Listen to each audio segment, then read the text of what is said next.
जे सरकार म्हणून तिकडे बसले जुमलेबाज, त्यांनी जाहीर करावं की वीज बिल तर आम्ही माफ करतोच आहोत, पण थकबाकी सकट वीज बिल माफ करतोय. कारण हे काही काही अनुभव हे गेल्या काही वर्षात आपल्याला आलेले आहेत. हेच ते संभाजीनगर साधारणतः किती साल असेल कल्पना नाही, सुशील कुमार शिंदे मुख्यमंत्री होते आणि शिवसेना प्रमुखांनी जाहीर केलं होतं की आमचं सरकार आल्यानंतर आम्ही शेतकऱ्याचं वीज बिल माफ करू. ही घोषणा केली. संपूर्ण महाराष्ट्रामध्ये एक लाट उसळली. सुशील कुमार शिंदेनी काय केलं? ताबडतोब वीज बिल माफीचं धोरणच जाहीर केलं, निर्णय घेतला.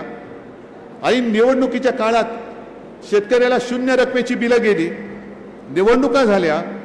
जी मूळ कल्पना मांडली त्या शिवसेनेचा पराभव झाला. काँग्रेस राष्ट्रवादीचं सरकार पुन्हा सत्तेवर आलं.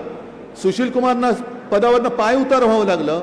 विलासराव देशमुख मुख्यमंत्री झाले आणि विलासराव देशमुख मुख्यमंत्री झाल्यानंतर शून्य रकमेची वीज बिलं ही 1.5-2 महिन्यात निवडणुकीनंतर दाम दुपटीने यायला लागली. हा अनुभव तुमचा आहे की नाही हे मला तुम्ही सांगा. मग आता सुद्धा हेच चाललेलं आहे.